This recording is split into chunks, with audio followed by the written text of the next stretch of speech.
ya? It's Tuesday. I'm Tanya Rivera. And I'm Christian Morgan. Thanks for waking up with the Good Morning Show. Kind of a wet day on the way, Tanya. Yeah, if you think to yourself, hey, I just might want to roll over and just watch you from the bed for a while, hey, that's all right, right? That's all right. We're just fine with that. Kind of a soggy start to the day.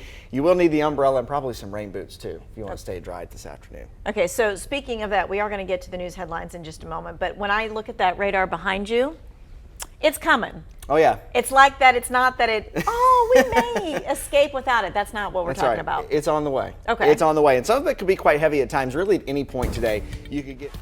All right, let's take a look at your top coronavirus headlines. U.S. experts are expected to recommend COVID-19 vaccine boosters for all Americans, and they say it should be done 8 months after you have received the second dose of the shot. Again, this is all Americans, regardless of age, who took the Pfizer and the Moderna shots. Government health officials say the booster shots are to ensure lasting protection against the raging Delta variant.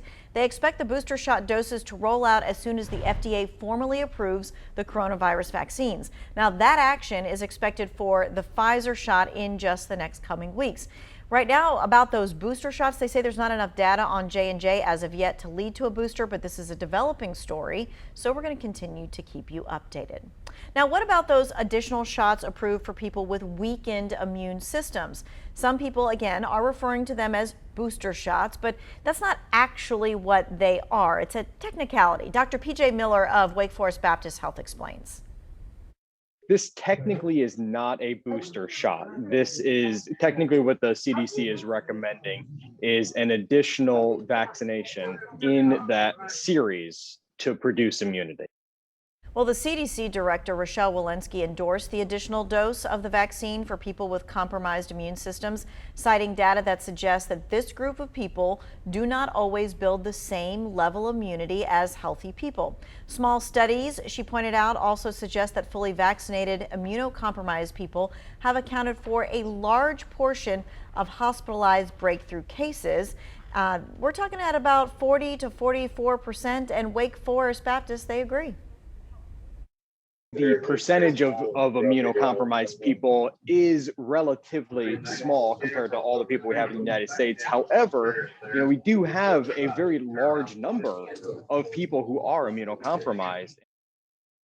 So now you may be asking, who is considered immunocompromised? Well, patients who have cancer and are receiving treatment, people who've had an organ transplant or stem cell transplant, also those with rare immunodeficiency syndromes and those with advanced or untreated HIV. Keep in mind, at this point, health leaders are not recommending mixing the shots, like if you got the Pfizer, you take the Moderna, or this, that, and the other. This only applies right now to the Moderna and Pfizer vaccines, and again, not the Johnson & Johnson, but we'll keep you updated. We are tracking the pandemic, and it can seem daunting and confusing at times because things change so often, which is why we make it our mission to bring you facts in context to ease your fears. We're going to focus on 3 themes this morning: hospitals getting busier, the double-digit positivity rate, and then the slow-moving vaccine rate. So let's take a look at this. On Monday, state labs reported more than 3,700 new cases, one of the lowest case counts that we've seen recently, which is a bright spot. But then we kind of look at the positivity rate, and it's hanging around just under 13%, which means more tests are coming back positive for the virus. This rate is more than double the target, which is at 5% or lower, the threshold for containing the spread of the virus. Every day, the state is reporting multiple more COVID-related deaths. Since last Friday's report, 54 more people have died from the virus, and more than 2,600 people are hospitalized. Now, again, this is the state. Patients decreased slightly on Saturday, breaking that month-long streak of consecutive cases. However, the patient count yesterday was the highest that it's been since February the 2nd. At last check, Cone Health had a total of 96 COVID-19 patients that were admitted for care. This does not include patients in the emergency department. Now, you may remember that Cone Health issued a memo earlier this month saying it was projecting that they were going to surpass 100 patients by the end of this month. It is mid-August, and we are almost there at that 100 mark. The hospital system hasn't seen this many COVID patients since mid-February, and that's when it was on the downhill trajectory after that New Year's surge. All right, we're going to shift our focus now to vaccines. We're seeing some movement, but not enough to slow the spread. If you isolate only the people eligible to get the vaccines, 12 and older, we're at about 56% fully vaccinated, just slightly lower than the U.S. average of 59%. Health leaders are emphasizing that vaccines are the answer out of this pandemic. Data shows that they prevent more than 90% of COVID cases and 94% of COVID deaths. Now, as the nation's COVID case count climbs higher, some areas are returning to, a source of normalcy with precautions in place. Today, New York City's proof of vaccination rule goes into effect. Here's CBS's Femi Redwood. If you want to eat indoors, work out, or watch a movie in the Big Apple, you'll soon need to show proof of vaccination. The city's Key to NYC Pass goes into effect on Tuesday, requiring employees and patrons of restaurants, gyms, and indoor entertainment venues to show they got the shot. I've got my app. I'm ready to go. If it helps get businesses up and running and going again, yeah, I'm all for it. I'm not going to get vaccinated just so I can go out to eat. New York's mayor is confident the requirement will drive up vaccination rates. It's going to be a reason for people to get vaccinated, particularly young people.